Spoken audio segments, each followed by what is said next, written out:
Hello, welcome to the new moon in Scorpio and an eclipse. And this, to me, as an astrologer, is the true Samhain. Samhain, Halloween. These holidays are based on the observation of the energy that was in place, based on the observation usually of the stars, not based on a Gregorian calendar date. So we call Halloween the 31st of October. Yes, but when you get the sun and the new moon in Scorpio, you double up the Scorpio energy. This is when the veils between worlds are going to be thinnest. This is when you're going to feel the Halloween vibe, the Samhain,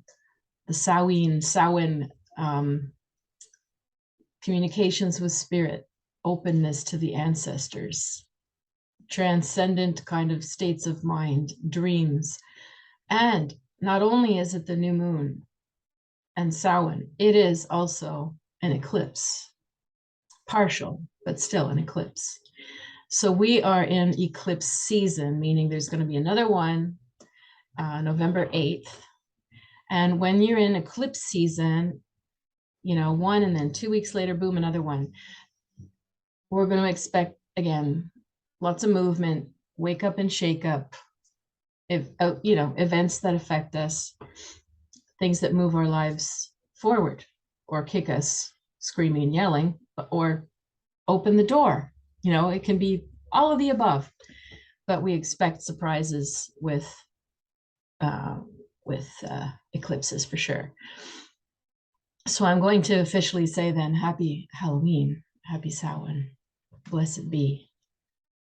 So because maybe the season also accentuates the differences between worlds and the communications between spirit and ourselves, you might want to do a little bit of a ritual for yourself if you have lost anyone and you were hoping for a sign or a message.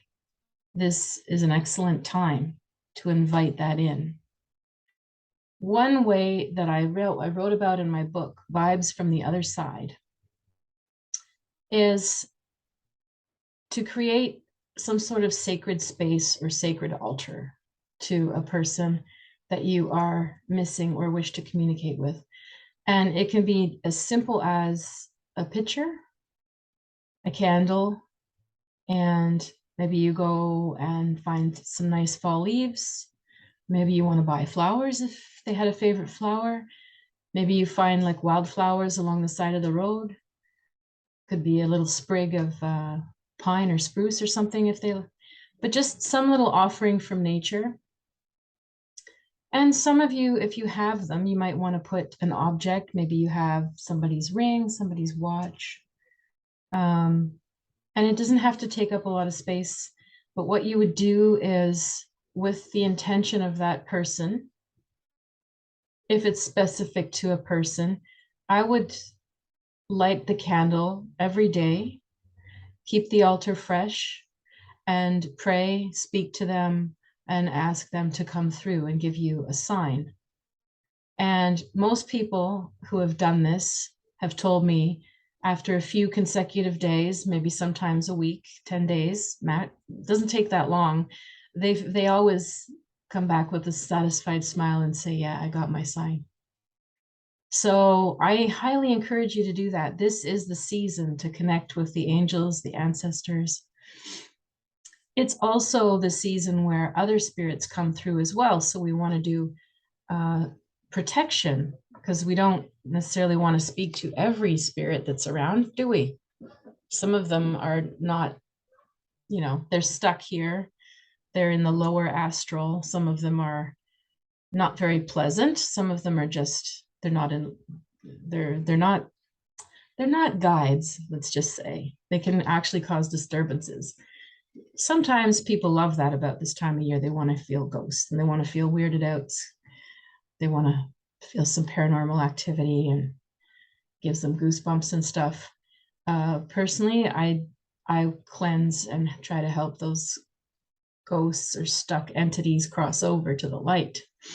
And again, if you're interested to learn more about what I'm saying, that is all in my latest book, Vibes from the Other Side, which you can get on anywhere, Amazon, Indigo Chapters, Barnes and Noble, Goodreads. Some independent shops have them too, but those big chains definitely have them and have them online.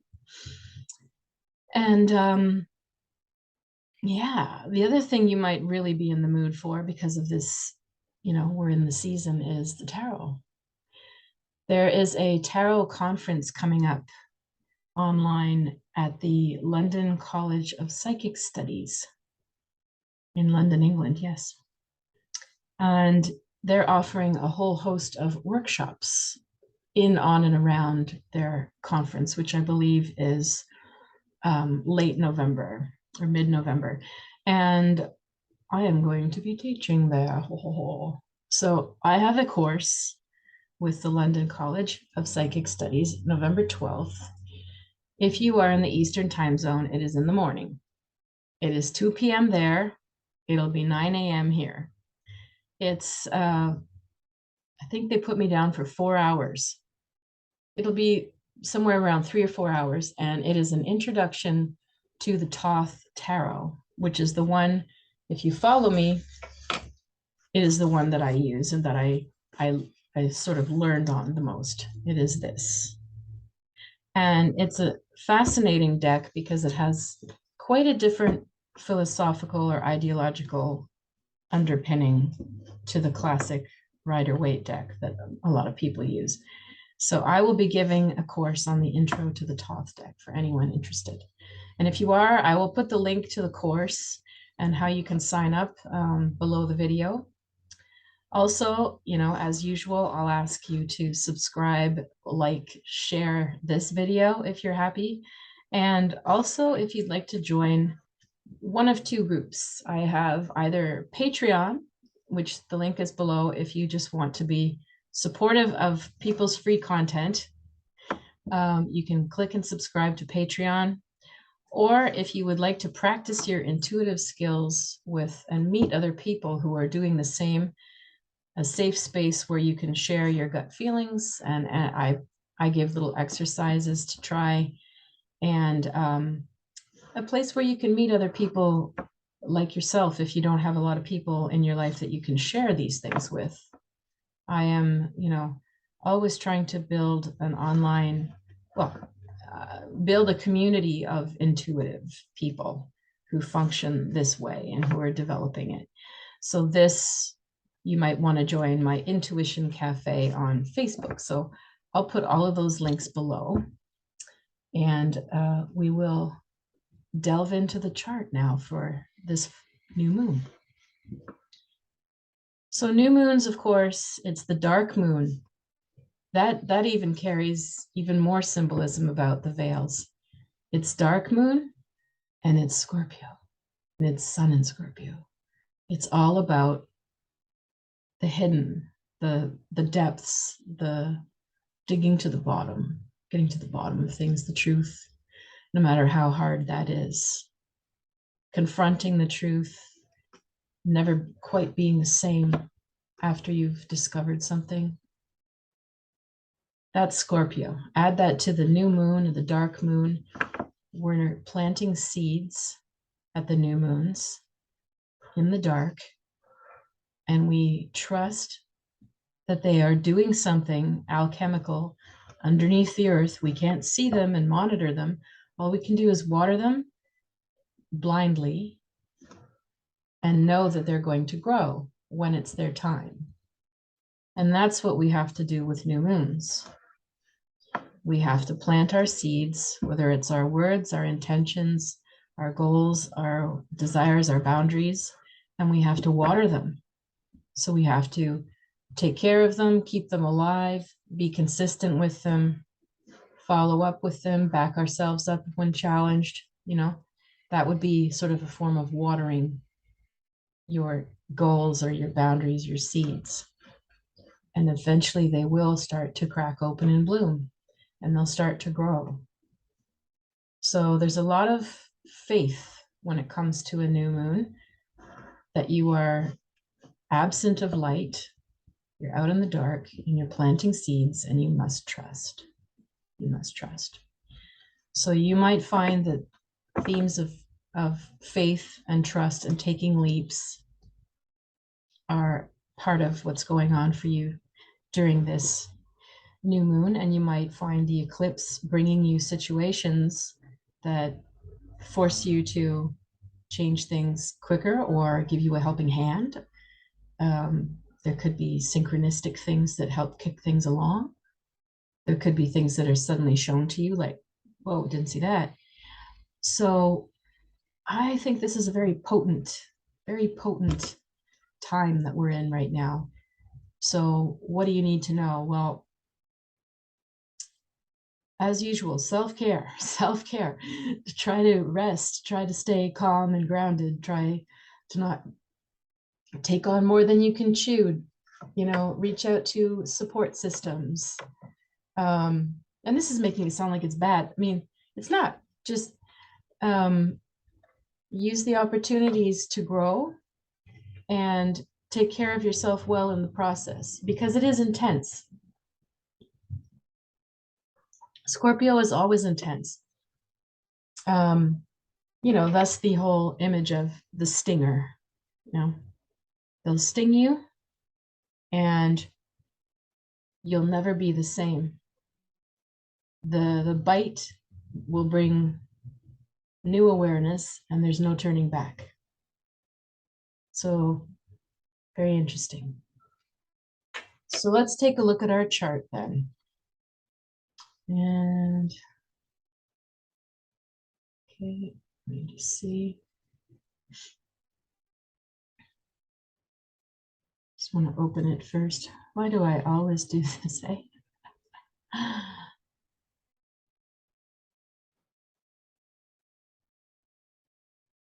It's funny, I saved it to my desktop and it has disappeared.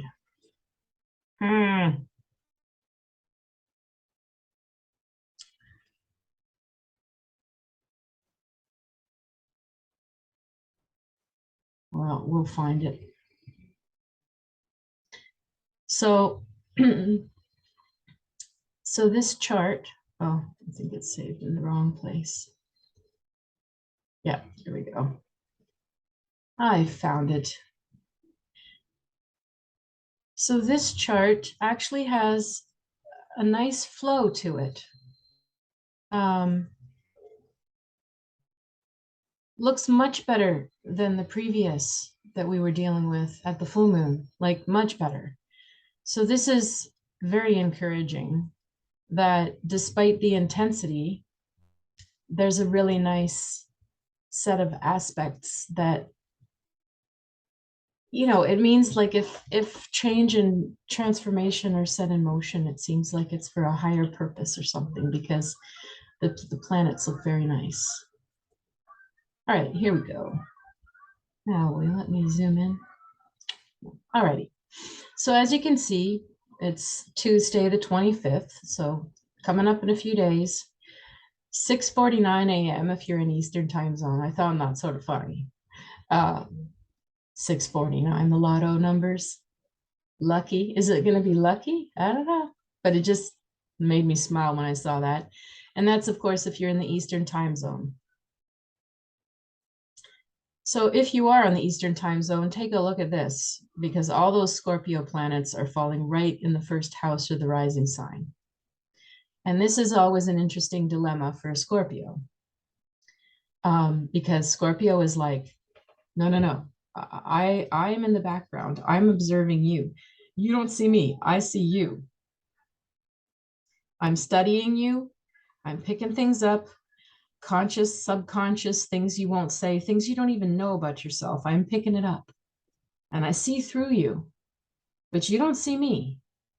And then we've got all those Scorpio planets on the rising sign. So it's like, actually, we do see you.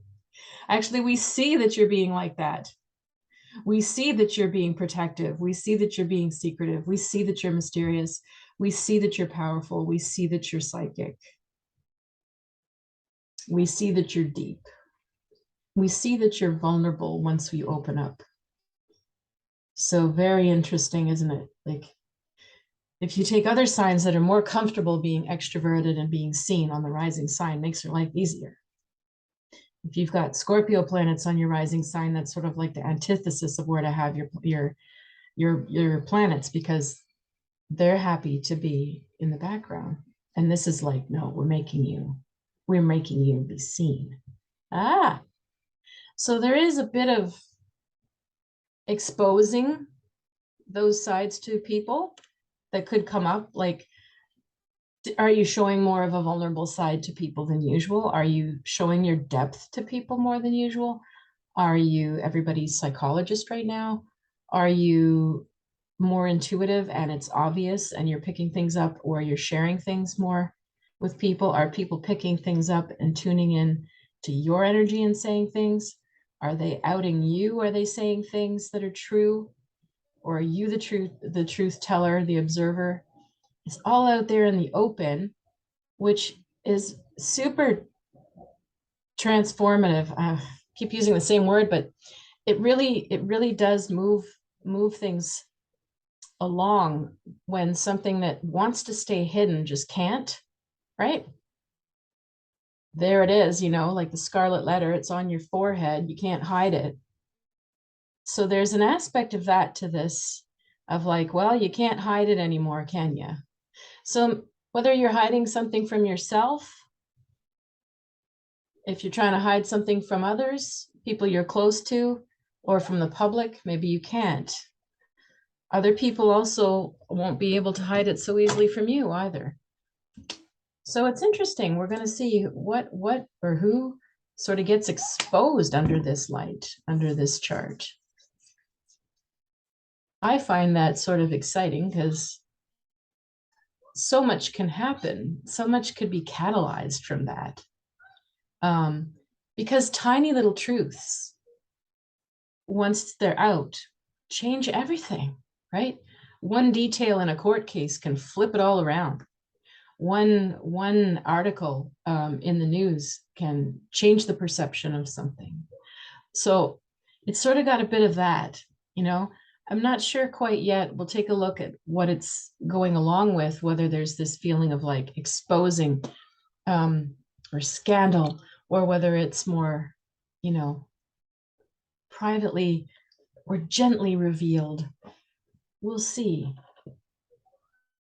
Now, we've already had sort of, some, to me, pre-eclipse type of energies. When you take a look at like shocking turnarounds, take a look at what's going on in the UK with the Prime Minister. Like 45 days and like, you're gone, ousted her. That's a very eclipse-like event, right? Something comes to light, it's exposed, and something changes. And we'll see what the eclipse brings. We've got a few more days to see what they usher in next to replace her. Interestingly, I did not look at Liz Truss's chart to know her sign. However, King Charles is a Scorpio, and a lot of these planets are going to be falling on him and compressing the energy around him. Now, he's been a pretty private man, even if he does his charity work and stuff.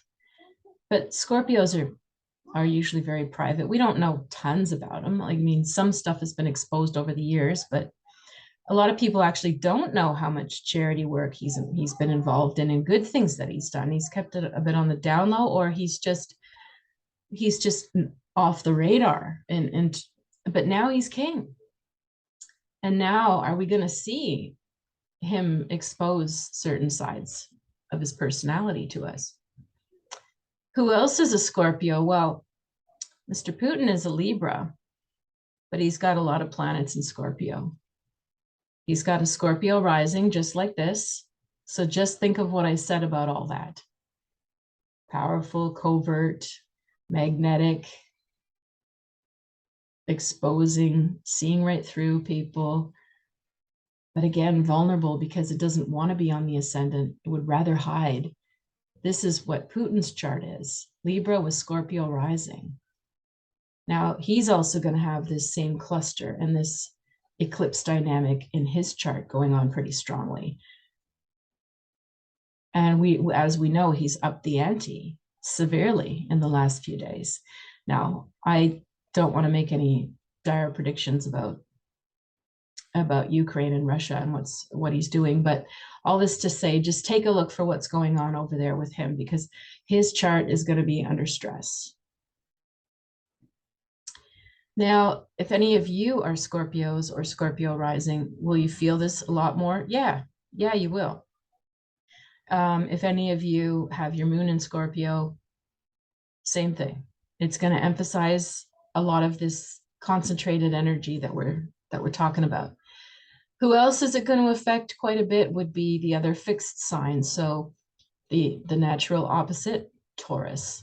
Taurus, with all those planets in Scorpio and an eclipse, I would fully expect you to go through some sort of relationship upheaval, a turning point, which doesn't have to be bad. It doesn't always mean, oh, things are ending or we're fighting. It could mean a breakthrough in a couple, just as it could be a breakup. Because all of the Scorpio planets are going to be sitting in the 7th house for Taurus, which is all about partnerships, marriage, and open enemies. So some deep, deep moments, deep talks that either bond you or make it clear. It's going to be pretty hard to avoid that energy with Taurus. The other signs that it's going to affect are the other fixed signs, like I mentioned. So Leo and Aquarius, because these eclipse energies are squaring off with you. So they will definitely challenge your sign as well, especially if you're born at the beginning of Scorpio, like now, late October, or the beginning of Taurus, late April. That's who's affected the most. Then you take early Aquarius. So end of January people, end of January Aquariuses, and end of July Leos. That's who's affected the most by this eclipse. So, and what does that mean? Well, the intensity of that opposition just brings something to light, and decisions will be made and insights will be had, and the game changes from there on in. So it'll be interesting to see in what direction that plays out. So if we take a look here at our sun moon at 2 degrees plus Venus at 2 degrees, like, holy, you're adding Venus onto this now. You're adding everything we just mentioned and add an element of like desire. I want that. I want so bad. And Venus in Scorpio could be very desirous, very sexual, very jealous, very possessive, jealous. Might see some of that come up.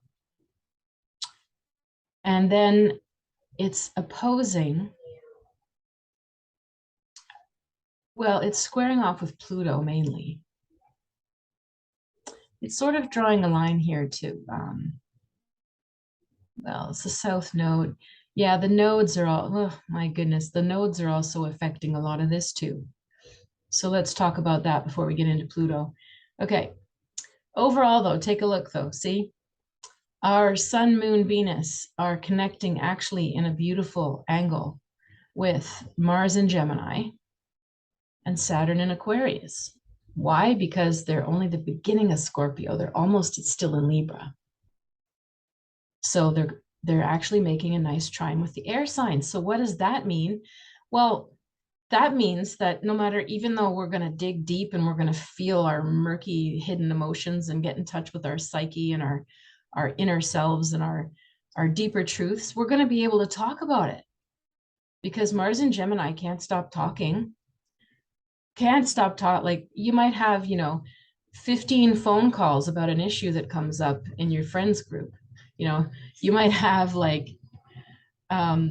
many late night chats where you tell the same story about what's been going on and you get different insights, because Mars and Gemini is like talking and investigating and gathering info. And sharing what's going on and just seeing what they pick up from other people. So this is actually, I think, could be very nice. And this is where the major trine is. And then we also have Mercury over here sitting in Libra, but 22 degrees, 222, and then 22. My goodness, the numbers. So even though Mercury is still technically in the 12th house, where it's going to want to be hidden, you have Mercury in Libra that wants to just talk and have pleasant talks and intense debates and political conversations, and talks about world peace, talks about music and art, and wants to like meet and mingle. And it's in the 12th house where it's hidden, where normally Libra Mercury doesn't want to be hidden.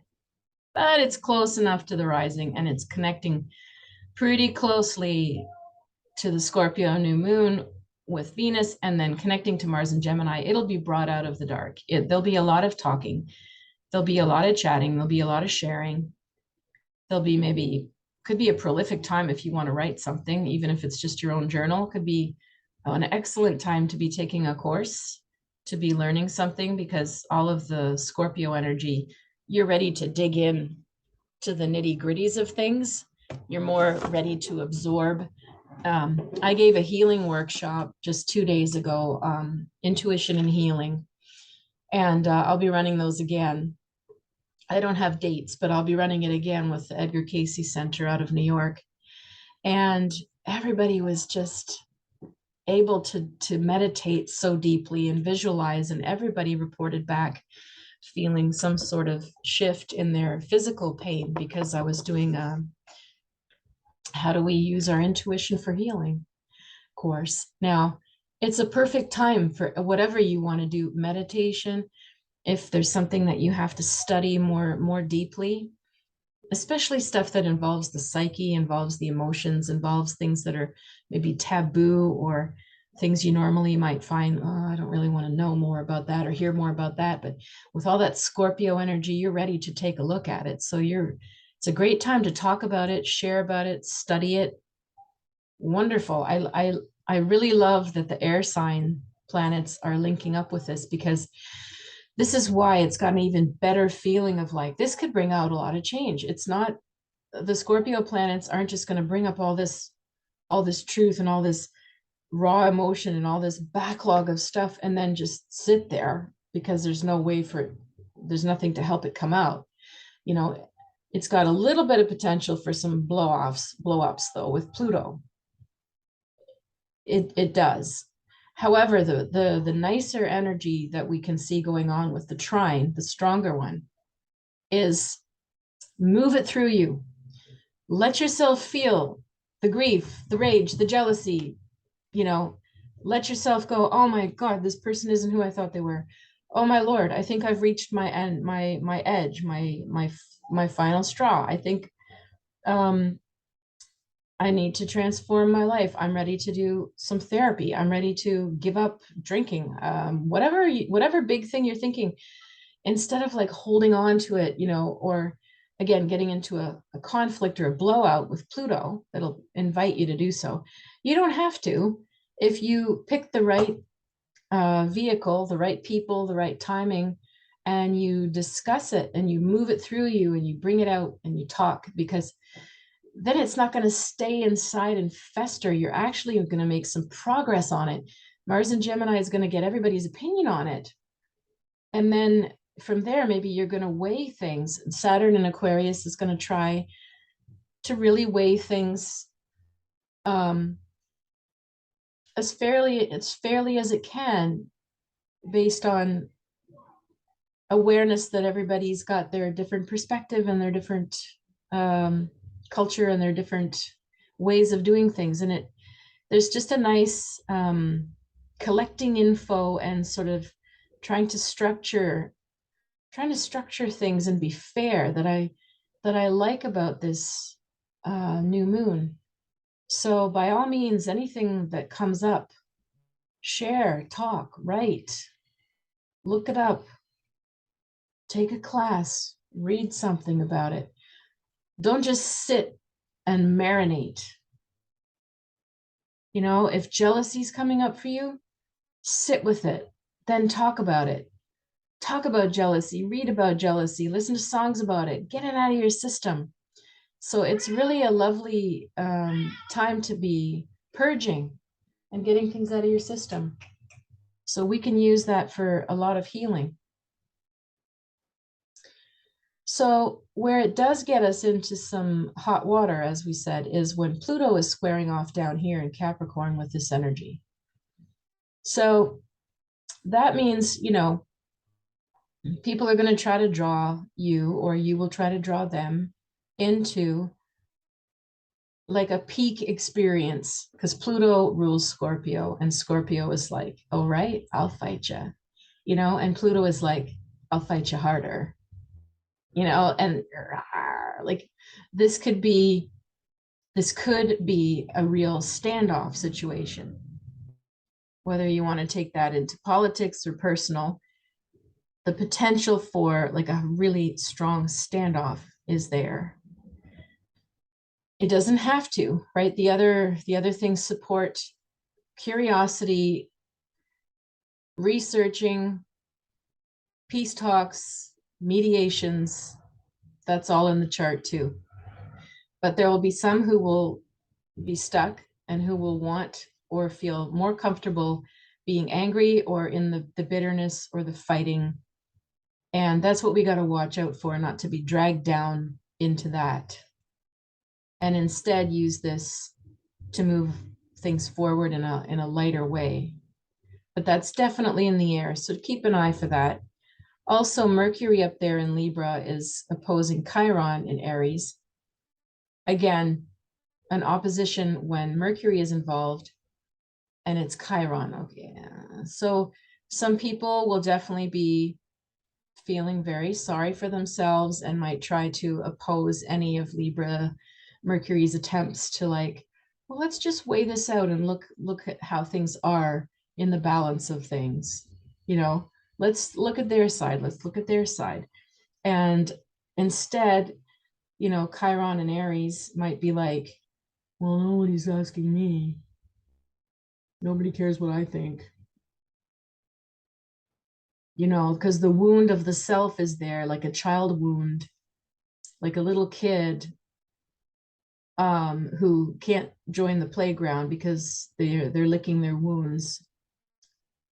And they might have a real wound, but there's also just this inability to rise above it. And Libra Mercury is going to try to get everybody involved in a problem-solving conversation, but Chiron and Aries probably doesn't feel ready or doesn't want to join the table.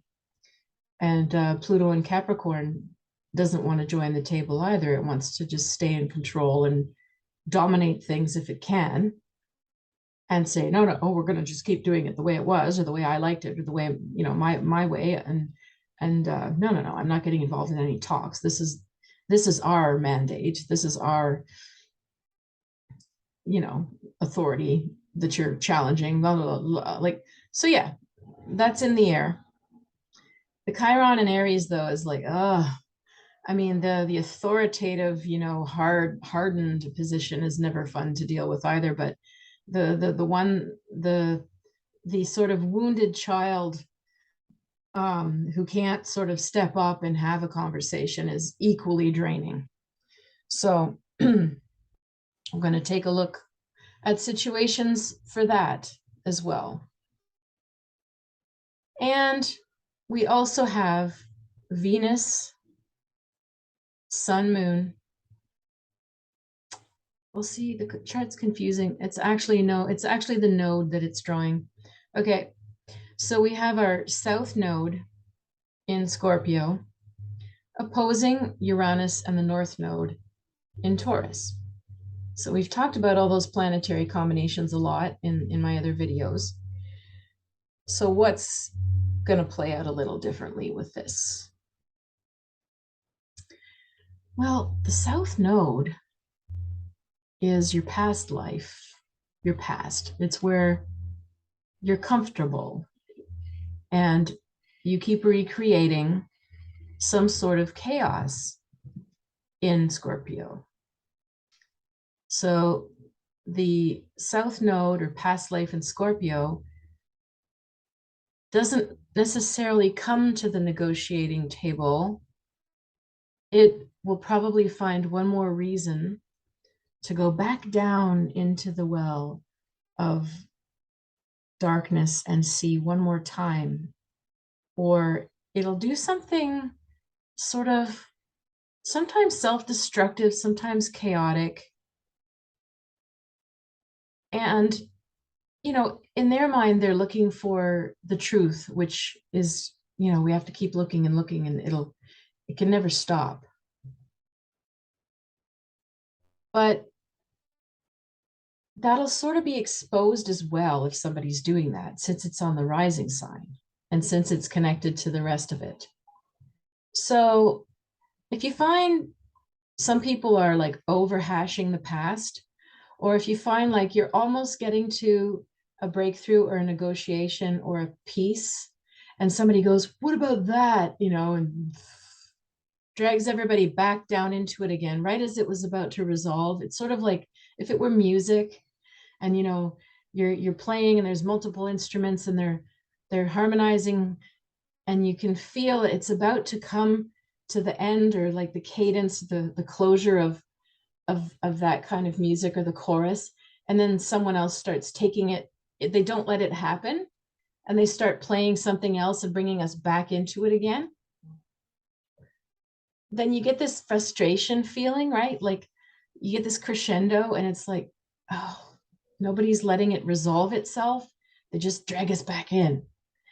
And so that energy is in that opposition of Uranus North Node with the South Node, because Uranus and the North Node in Taurus want things to be stabilized.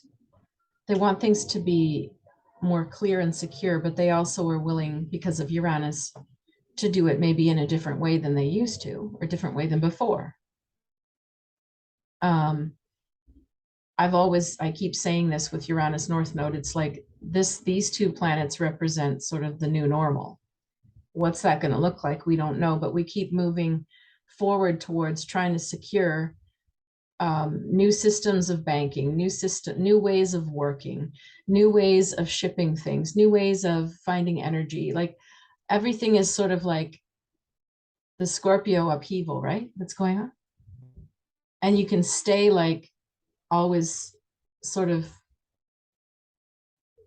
digging for more, and sort of not resolving to do something for now, just to stabilize and secure the situation.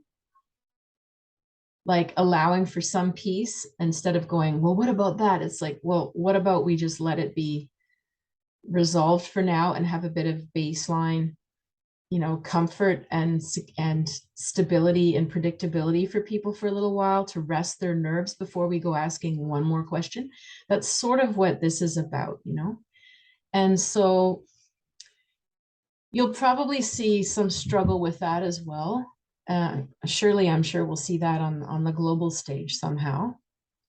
It's sort of like, just as maybe somebody puts forth a new policy, there's no perfect policy. There's no perfect thing that you can announce that you're going to do for the world that's going to fix it quickly. So it's about, what steps do you take to get closer that could be, strong enough and prolonged enough to give things a chance to go towards this new normal. And then all of that Scorpio is going to pull back on it and go, nah, this is wrong and this is wrong. And they might be right about that, or to pick it apart. But because the North Node, the future life, where we're going, the positive, the energy that we need to focus on right now for life to flow is Taurus, not Scorpio. The North Node is where you need to focus your energy. So we all have to resist being drawn back into the well, back into rehashing something, back into finding just one more mysterious aspect of something, as tempting as it is with all those cluster of planets to keep going, ooh, there's probably one more hidden thing in here. Of course, we're all like that. It can become addictive, it can go too far. And that's sort of the point that it's at when you've got the North Node in Uranus in Taurus. And it's in the seventh house, which wants to talk about not the individual, but the partnerships. So the South Node in the first house is somebody who's spent many lives alone.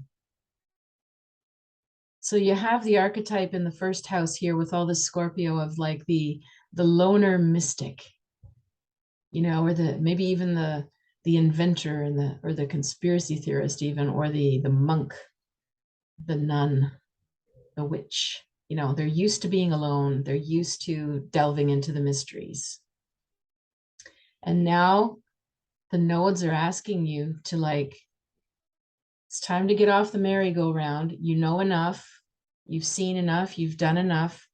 Time to take stock from there. Time to go out, Uranus, create a new world based on partnerships, based on stabilizing partnerships and relationships.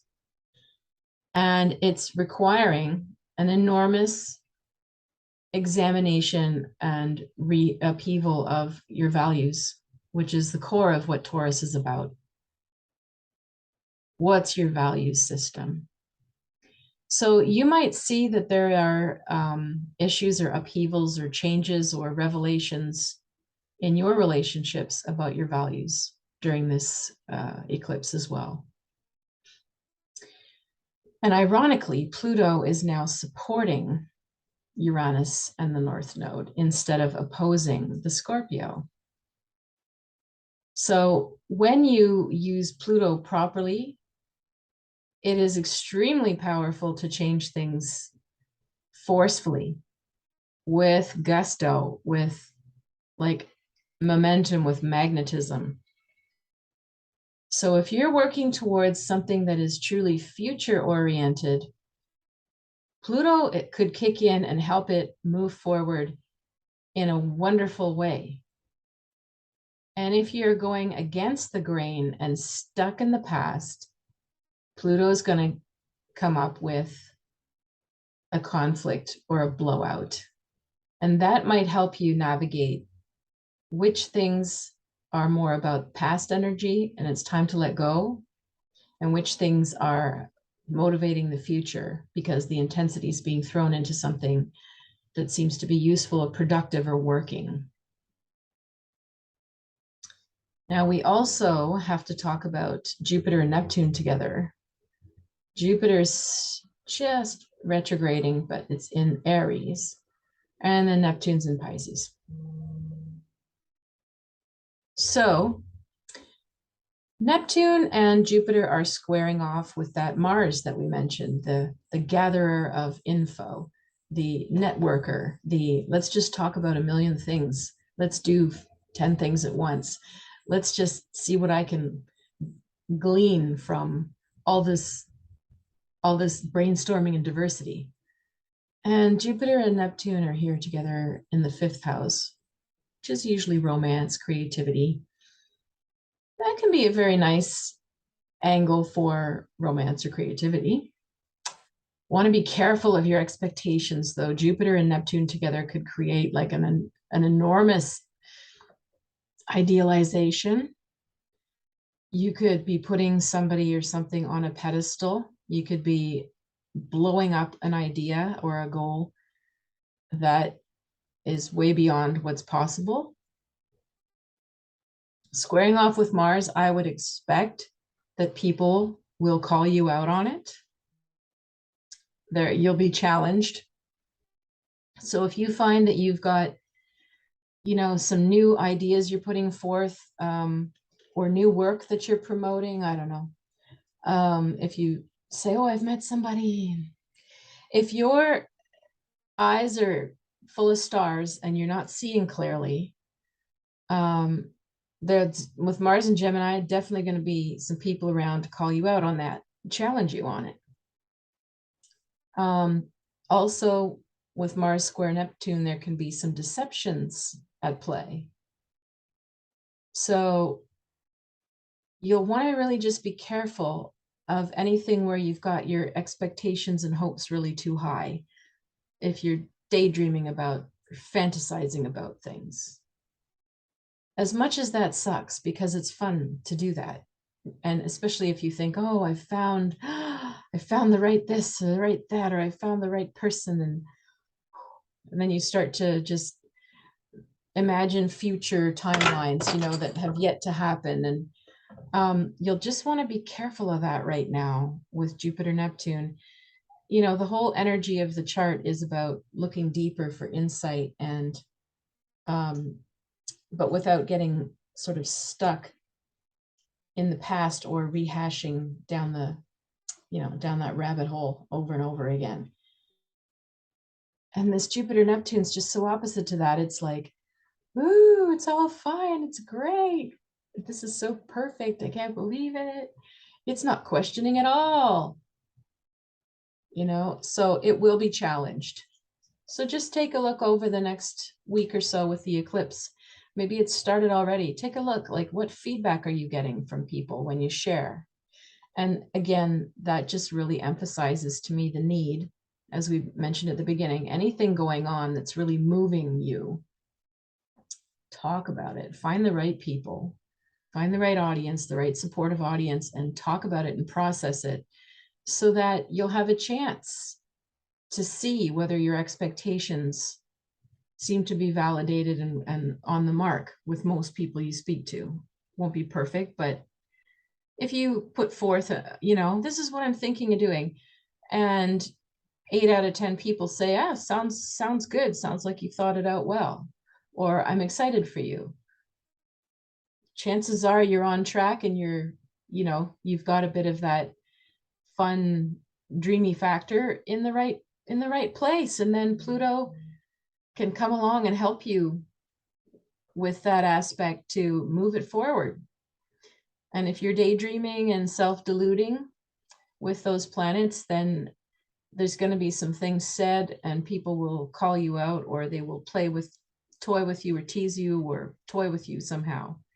So that's the only, it's one of the major cautions of this chart. But overall, I'm getting more of a nice momentum feeling out of it. So you want to just keep yourself out of being dragged into the past too much. Like a little bit obviously can heal things, but too much marinating in it, not moving forward. No, we don't want to do that with this full moon, new moon. And we don't want to get drawn into like standoffs. So if you realize you're in that, well, disengage. It's not the right thing, not right now. Obviously, there'll be those around us, but we don't have to create them ourselves or walk into them. And just find the people that do understand you and talk about stuff and move it forward. It can be a very healing new moon this time. So I'm encouraged by that. All right. So while I think of a question for us and pull our tarot for the month, I had saved another thing I thought was funny to share. So let me try to find it.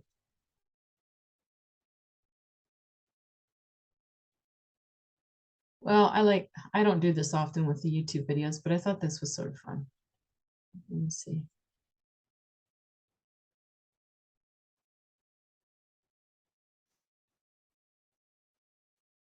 Yeah, here we go. Okay.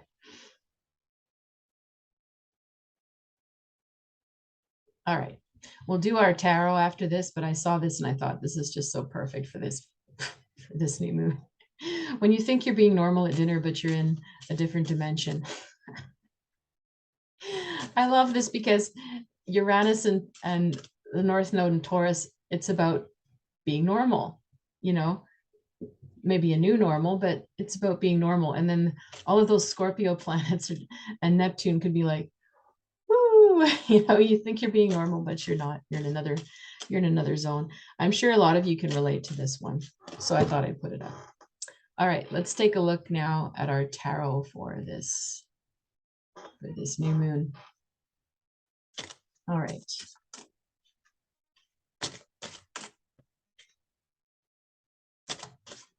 And once again, if you are interested to learn this deck, I'm giving a course November 12th at the London College of Psychic Studies online. I'm so looking forward to this. All right. So what else comes up for this new moon?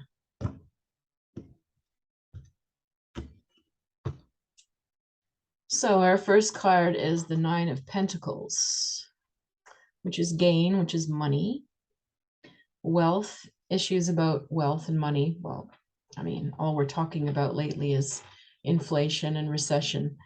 And possibly some people are talking about how to make money or investments in the face of that. So need to qualify it with another card, but you might be thinking about your money quite a bit during this new moon as well. Scorpio traditionally does rule sex, death, and other people's money, by the way. If you're in a position to invest a little bit, could be an interesting time to do so. The Eight of Cups. So we've got, you know, the desire to just throw in the towel and give up. Does that mean it's what we should do? No. Because Saturn in Pisces is all about the lesson of understanding that we are all one and that we're all connected. So when Saturn is there, you're talking about a person who's skeptical and doesn't believe that we're connected.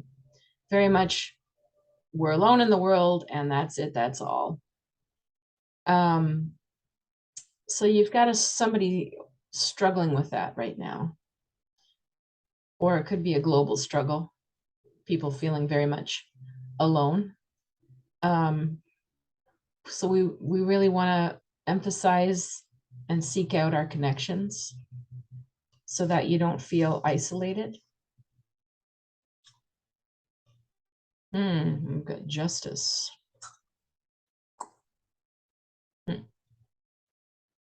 Well, this usually requires legal papers, leases, documents to be signed, things to get in writing, divorces, weddings, things that are official. And it's just sort of a weird set of cards to have money, depression, apathy, and then the law. Well, in the bigger picture of things, I might be inclined to say some announcements with banking are going to come out. Raising rates. That's going to shift a lot of the game for a lot of people with what you do with your money, with your mortgages, with your credit cards and your loans and all that stuff. So I think that's going to be a theme. Then we've got the star. Well, that's nice. Definitely some hope. And again, that sort of calls to the Neptune side that we just mentioned too.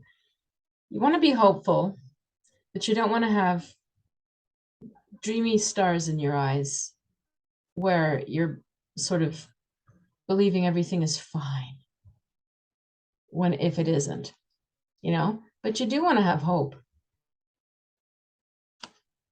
Let's see. I'm going to have to synthesize these at the end because this is an interesting little combination here. And now we've got the devil. Wow. Geez. Okay. Well, the devil always represents, sort of the shadow side of us. And we all have one.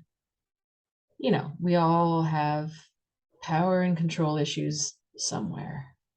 Some of us more than others. Some of us hide it better than others, but we all have them somewhere. We all have the potential to become addicted to something. We all have secrets and things we hide. We all have the capacity to manipulate. We just do it very differently. Some of us, do our damnedest not to, but maybe we still do because we're human. And some are very overt about it. So you could be dealing with somebody who is like a devil, who's extremely controlling and manipulative. Overtly, we know who that is in the world. We know many of them. But take a look at your own entourage and see, and just check with yourself if you're displaying any of your shadow side right now. The star and the devil right beside each other is just like from one extreme to the other. You know, is it all good or is it all bad? Total trust or oh no, never, never, never with this person. Very confused. So let's see. We've got 5 of Cups, disappointment. So it seems that the stars were in the eyes in this case. Or you just have such opposing viewpoints that it can't work. If somebody is, oh, wow, it's magical, and the other one is like, right, magic. Both people are going to be disappointed. They just can't meet in the middle. They're too extreme. So, and it's a Scorpio card, this one, Mars and Scorpio. So again, sort of emphasizes the devil thing with Mars and Scorpio, with using emotion, using temptation, jealousy, sexuality to manipulate or get its way, sort of covertly getting its way, can be aggressive, but in a, not in an overt, like not in a clear way that you can necessarily fight back or say, hey, it's behind the scenes. And beside the devil ain't so great. So you want to watch out for that, that you're not just going, oh, it's fine. And then there's like some subversive aspect or people around that you're not seeing clearly. And then the sun comes out. Well, look at that. Again, there's some hope here. There's some chance for, because the sun is like, okay, it's joyful, and you see people dancing under the sun, and looks like kids or angels. The sun is one of the last cards. It's mature. It's people that know how to choose to be joyful. They're not naive. And that's a very important message if you see any darkness in the world that we're describing here that's exposed. You can choose to be happy, even though there's crappy things going on in the world. And yes, you'll deal with feeling guilty about that. Why am I happy and fed and housed and clothed and secure and have money, and other people are, you know, starving in the cold and being bombed in their houses? It's not a fair world. And but at the same time, there's a wisdom to choosing to be joyful. It's not being blind and we can't see and we don't want to know about any pain or suffering of others. This is the card of, we know that there is suffering. We know that you can alter your own health, your own state of mind, if you are always identifying with drama and violence and pain and discord, then you're marinating in it. South Node and Scorpio, you're marinating in it. If you want to have better health, be more effective, still be compassionate without it harming you as much, you can choose to be joyful and find the good things. So that's a profound message. So it looks like people's shadowy, ugly side's going to come out. And you choose to be joyful. Then we've got the nice Temperance card. So in this one, she's a witch. She's at her cauldron making her mix. He actually calls this card art. Now, this one just means that there's always a perfect timing to things, and the timing is higher than our own. So we let go of control, because when there is a chemical or alchemical reaction between 2 ingredients, let's say, you can't decide, well, I want, you know, let's say butter and sugar basic. You beat them together for a cake.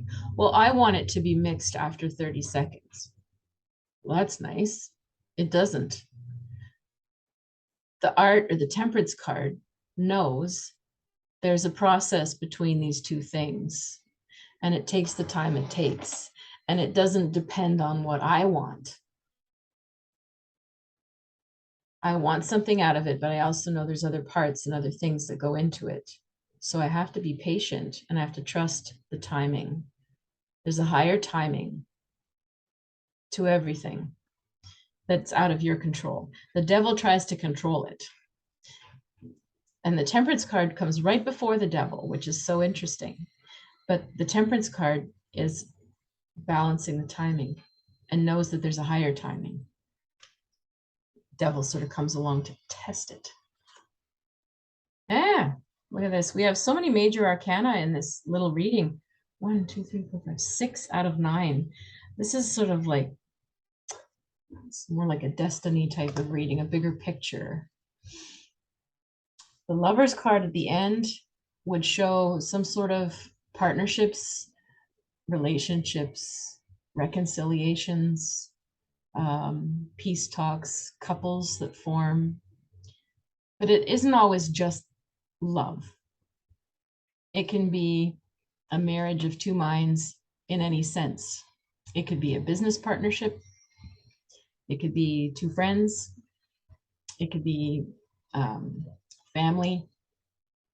But there is a merging, and well, this is a marriage, you know. I don't know if you can see in the card, but you can see the two hands here and the head of the priest weaving sort of a circle, and there's his cloak, and the lovers are standing before him. He's sort of like, I thee wed, you know, I bring you together, I bind you, I fast you together, that kind of thing with his hands. And so there's like a nice coming together of partnerships, pairs, and it could be, like I said, getting closer to someone you already know. It could be making amends, could be making peace, could be somebody brand new. But there's, again, it's nice when you've got the Sun and the art card, the Temperance and the Lovers, because something has been overcome that understands the dark side, the shadow, the nasty that we can all be. And something says, I'm going to choose to be open and joyful. I'm going to choose to see the good, and I'm going to understand that there's forces bigger than me if I want this to work out. And then you get the Lover's card at the end. And it looks like it does work out if that's your mindset. Wow, what a nice reading that is. At first I was like, oh gosh, this is looking not very nice. That turned out beautifully. So let's take a look for the signs then, for your sign, for all of our signs. How can we phrase a good question for us for this?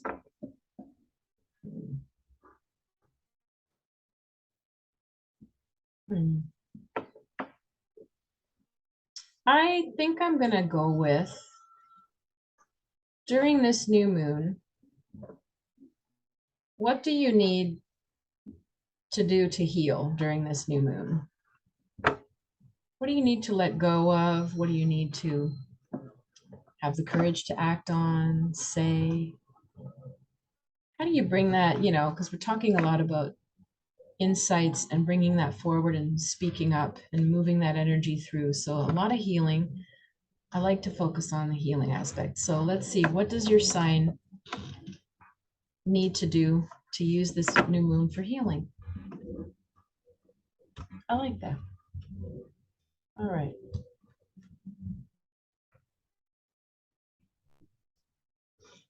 So Aries, what do you need to do to heal? So we've got the Queen of Pentacles discs. This actually suggests perhaps taking a more practical look at your life in order to heal. She's very grounded. She's got her budget in place. She's got her comforts. She's got her nice, she's got, you know, her home, her furniture, her clothes. She's got her food. She's well set up. She's secure. And as you notice, she's got the ram, there you are, Aries, as her guardian, as her little, hey, you don't just get access to her. Who are you? And so I'm wondering, in order to heal, do you need to get a little more practical about your life? Do you need to take a look at your balance, your budgets, your home life, your food, your groceries, your basic self-care and security? Do you need to take a look? And the second aspect of healing is, do you need somebody to be a little more protective or have your back? And who is that? And maybe that's you on your own behalf. But if not, you know, it should be on your own behalf anyway, but it's always good to have other people around who would also be protective of you. Very interesting. All right, Taurus, what do you need to do to heal? And you get the Justice. So in order to use this moon for healing, you need to come to some final decisions. Maybe you need to commit to something, put it in writing. That could be anything from like buying a car, leasing an apartment. It could also be some other formal agreement. Maybe you're signing a contract for your work. Maybe you're dealing with other legal matters or things that need to be made official. If not, then it's your own, you need to decide and commit. There's a definite, to me, there's always a feeling of commitment in this card, because you're going to take it to a notary or you're going to shake hands on it. People are going to expect that that agreement is fair and it's going to be upheld. So some of you, it might be on the other side, though, of the Justice card. You might be feeling that it is time to end or break up or divorce and make that official as well. But there's a feeling of, in order for you to go forward and heal, you need to make some sort of decision official. Geminis, what do you need to heal? We have the Prince of Wands. Well, he's always very flashy, right? He's confident. He just goes in there and he just wings it. He doesn't have a plan or notes. He just knows that he can speak. He knows he's charming. He knows his stuff. He doesn't have to try. So I wonder then whether that is something that you need to do more of. Trusting yourself on the fly. Asking yourself about, you know, how you come across with your confidence level. Is it waning or is it too much? Are you overboard? Are you coming across as know-it-all or not prepared in a way that people are like, why is this guy or this girl not have any prep for all this? Like, why do they think they can get away with not working? That might be you or someone around you. But it could also be the other way, where it's like maybe you haven't been as confident in showing your stuff as much as you could. And it's definitely, if it is, it's time to break out onto the scene and show people. And so it's all about rebalancing your confidence level and the way you come across to others. That is your healing message. Deep shit tonight, eh? Deep stuff. Cancers, what is your healing message? The Two of Pentacles, or discs, change. So, you know, people don't like this card because it's very philosophical and doesn't give really an answer.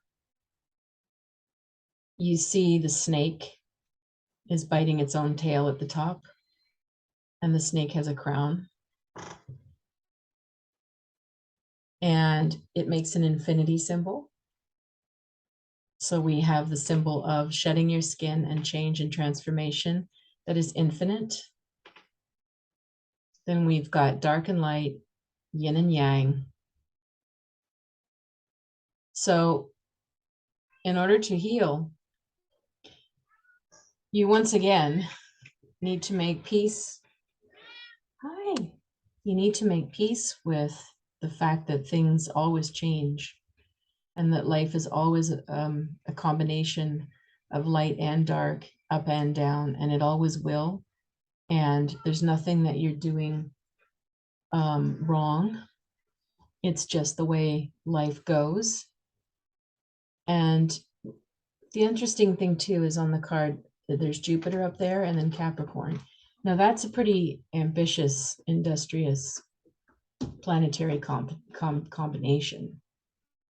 So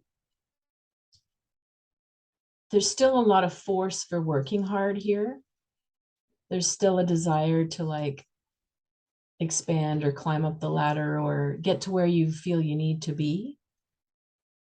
And yet the wheel of change goes round and round, up and down. So it's almost like Jupiter in Capricorn's a little frustrated. It just wants a straight line. Like, I know what I want, and I want to get there, and I want to climb to the top, and that's it. And life is going, not so much. It goes more like this for people. It doesn't go straight up. And so ask yourself if you've been trying to do too much too fast. Ask yourself if you're too ambitious about anything or people around you. And just ask yourself, can you pull back and just be okay that things fluctuate and it's not that you're doing anything wrong.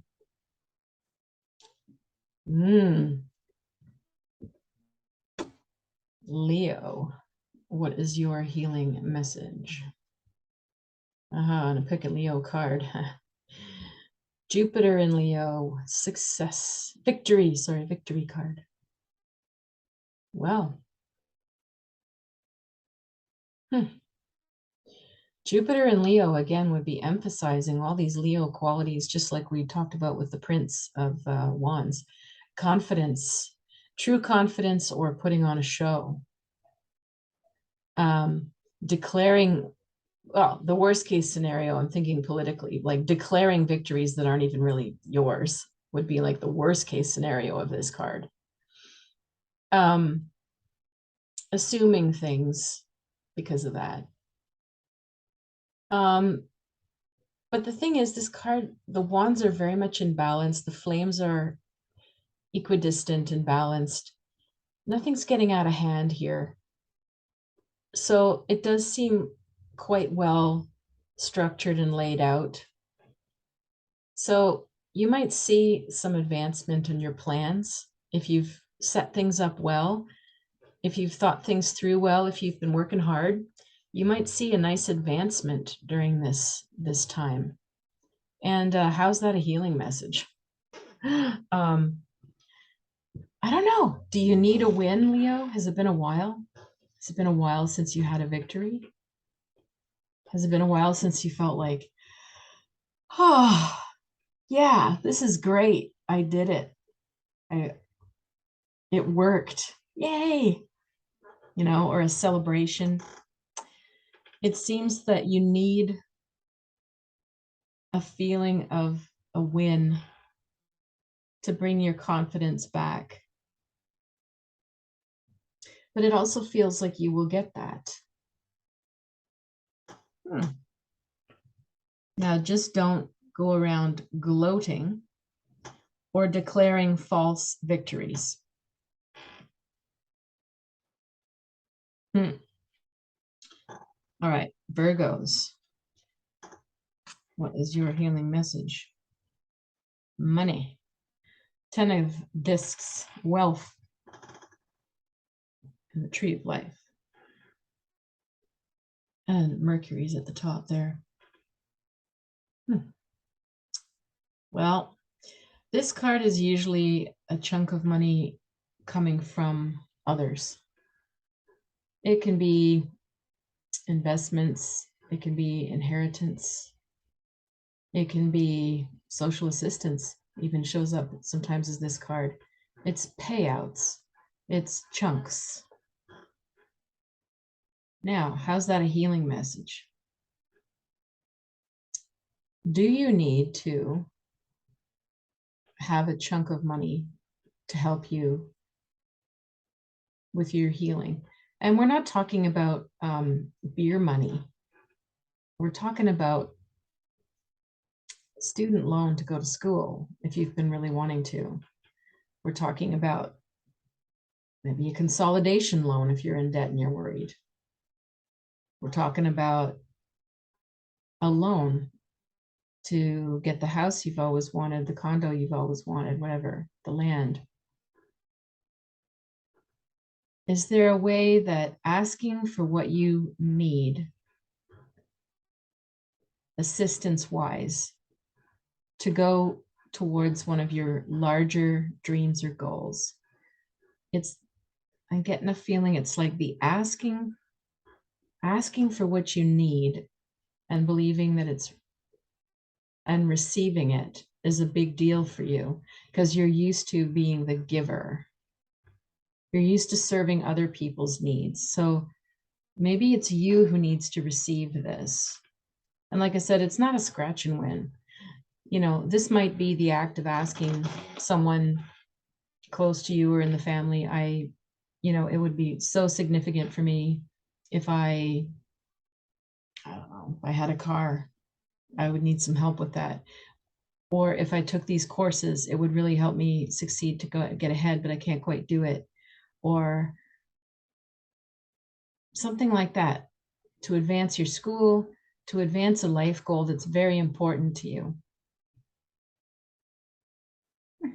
Asking for help.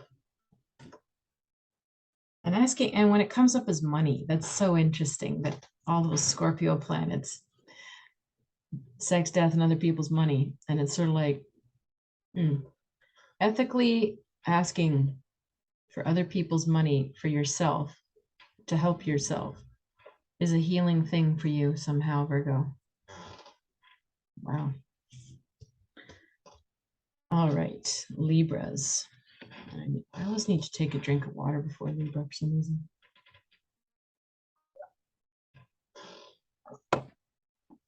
All right, Libra. What's your healing message? So you've got the Power card, 4 of Discs. So if you were flying overhead, this would be a castle, wouldn't it? You see the 4 towers and the moat. And that's the view from overhead. I wonder if to heal, you need to sort of come back down to the ground and walk through the gateways and go inside the castle and live there a little bit or see who's there. Maybe you've become a little too far removed in the way you see things. Seeing the big picture is awesome. But for you to heal, maybe you've been maintaining that detached big picture for so long that it would help you to stop flying overhead and come down to the ground level. Possibly. Otherwise, the card says power. So obviously somebody with a castle like this and a moat around it has power.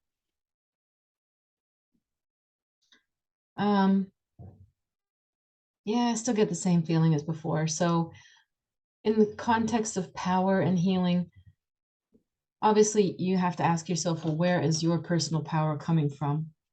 Where do you get it from? And is there something you need to ask yourself or look at the way that that's playing out? Is it too detached and far removed? Would you actually have even more power in your life, more agency, more opportunities, more relationships that you want if you were less sort of hovering above, knowing the big picture of things all the time, or detached, and come back down a little bit to the ground level, to the grassroots level a bit, and see who's in there? Gosh, these messages feel so different. I feel like I'm reading the cards in a completely different way right now. It's pretty cool. Well, that's what channeling does. All right. There's classic meanings, and then there's the channeling that you get that comes from picking the card. Scorpios, what is your healing message? And you get the 5, the Scorpio card, the Mars and Scorpio. Well, tough for me to say, tough for you to do, but it's screaming to me that you must let some things go, let some things slide, let them drop, let them be over, let yourself be sad, disappointed, angry, whatever it is. Because, like I said, Mars in Scorpio is somebody that goes about getting what they want through the emotional and psychological. And that is very manipulative, possessive, controlling. Yes, sometimes it's like so passionate as well, but a lot of the time it's the other. So you must ask yourself, am I forcing anything right now? Am I forcing it somewhere? And if I am, can I let it go? Can I just let it be over, done, on pause, stop trying so hard? Just because you don't want to run the risk of being manipulative or possessive or jealous. If something's heading in that direction for you, or you becoming obsessive about it, it's definitely time to let that thing or that person or that misunderstanding or whatever it is, let it go. Now, the 5 of Cups doesn't mean it's over necessarily. It just means that there's a harsh disappointment emotionally about something. So you're letting it go. It'll come back in the future at some point, but you need the emotional and mental break from it.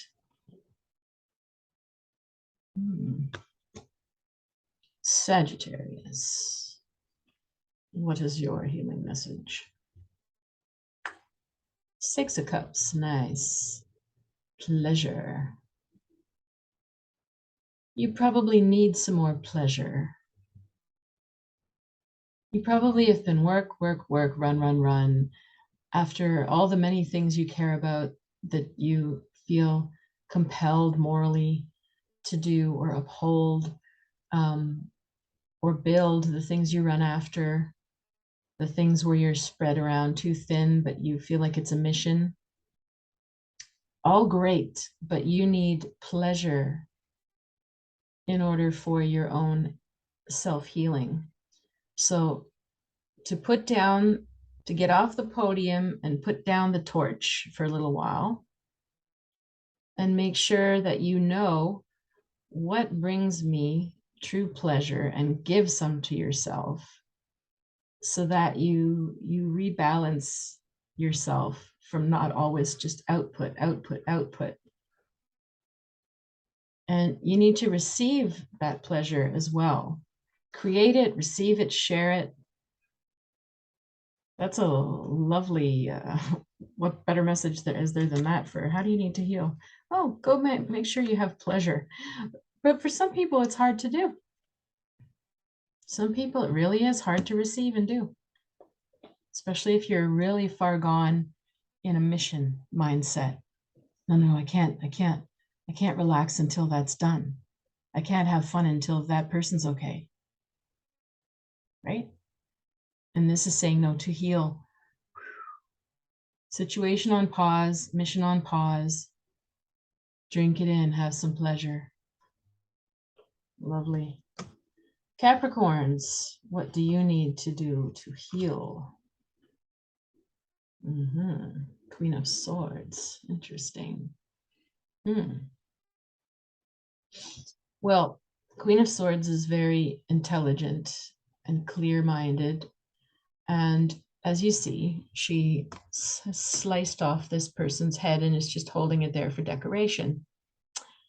Now, you know, she's up on her cloud and she's cut off this head, and she's obviously pretty darn sure she's doing what she feels justified to do. And perhaps she is.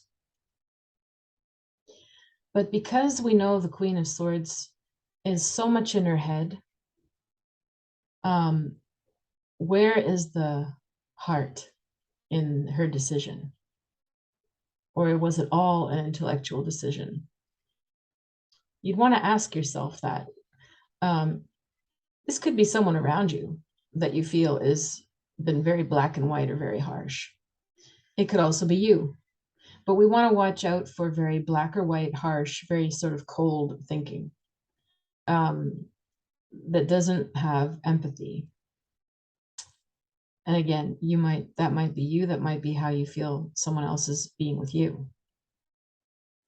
So the healing message there, well, if you've been all empathy and you don't have a lot of clarity, and maybe you need to be as cut and dry as the Queen of Swords and be like, no, I'm calling it a day, off with your head. That's it. Nope, no more of this project. No more of my time for that. You might need that as your antidote if you're more empathic or indecisive.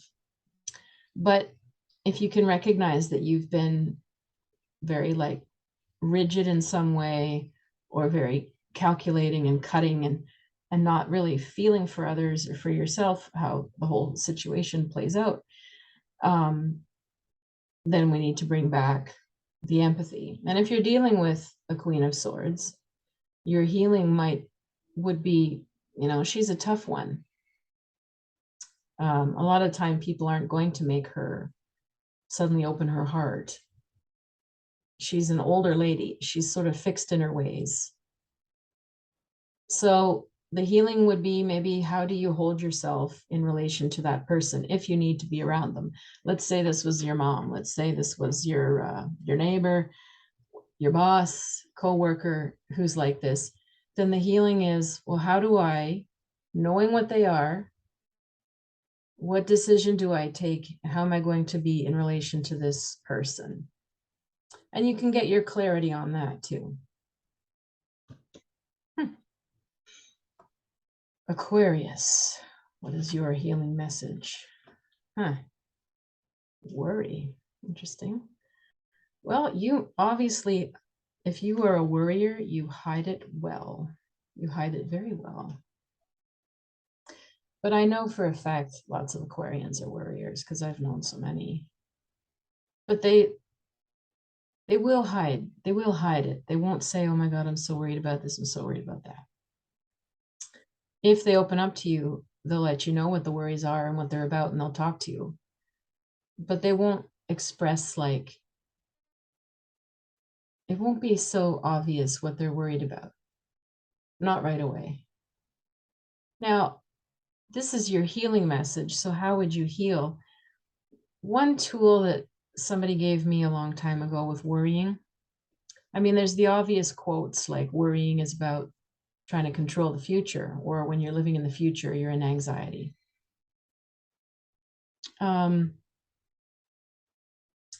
So anything to do with mindfulness that helps you stay in today, one day at a time, can help. But the other tool that somebody gave me that really helped me with like a lot of worst case scenario thinking, which can definitely be part of this worry card, is that it's a coping mechanism for the unknown. It's a lot easier to fantasize about what could possibly happen and worry about it and try to solve it in advance than to sit with the greater truth that we don't know. We don't know. It's a lot easier to go, oh, I think this is going to happen, and therefore I'm going to start planning that. I'm going to start saving. I'm going to start buying this. I'm going to do this in advance, and then that, and that, and well, it might not turn out that way.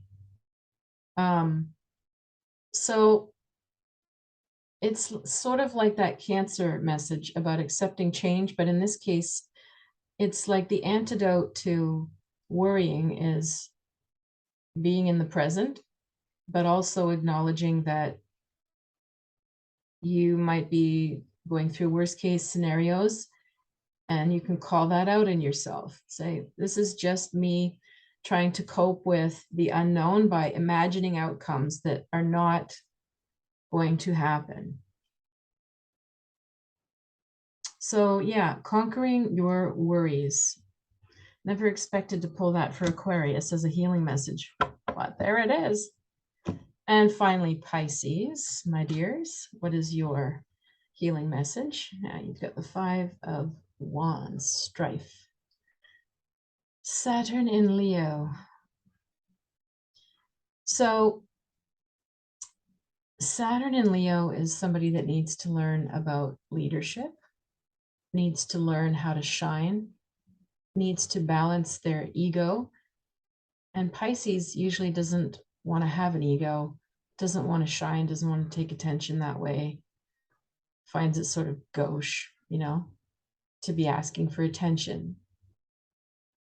The thing is, Saturn in Leo means that's your life lesson. You need to learn how to shine, which doesn't mean being a celebrity or being shallow or grandstanding or photobombing something, you know, it doesn't mean that. It's allowing yourself some recognition that you deserve, allowing yourself to receive some attention, allowing yourself to be maybe have a bit of a flair, a bit of a style, because Leos are like that as well, that, you know, when they enter a room, they enter the room, you feel it. So are you squashing yourself so much that you don't know what your passions are? And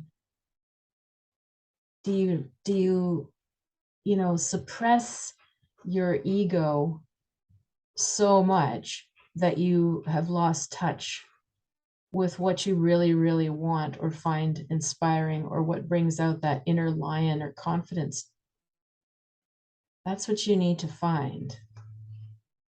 That's what you need to find. So this says to me, you might have been going through so many changes or upheavals or endings or things that are upsetting or conflicts that you just want to give up, you know, capitulate, screw it, whatever you say. And then you might just sort of, you know, pull back even further, get smaller, get smaller. And Saturn and Leo would be like, no, no, you're not here to do that. You're here to say, okay, this didn't work the way I thought, but this is still what I want, still who I am. I still have a right to be here. I'm not going to let this just steamroll me. I'm going to regroup. I'm going to come out with some confidence when I'm sure. So the message for me, for you with Pisces, your healing message is ask yourself, in any way, have I lost myself in any way? A part of me? And how can you bring it back? Lovely, deep, deep messages tonight. I love it. And I love it when the cards just suddenly speak to me in ways that I normally never get out of them. That's when I know I'm really channeling something. So I hope these messages helped you and were relevant. If you would like a personal reading, you can always reach me at river-rain.com or on Facebook or on Instagram. You can find me, Catherine River Rain. Then I really hope you click like and share, subscribe. I really hope that you will sign up for the Intuition Cafe on Facebook. If you want to support me on Patreon, I would love it. And if you're interested in my tarot course, then the link is down below, and it would be lovely to have you in my class. So happy new moon to all. Happy Samhain, blessed be. I hope the veils bring you some connection to the other side that gives you some sort of inspiration or peace.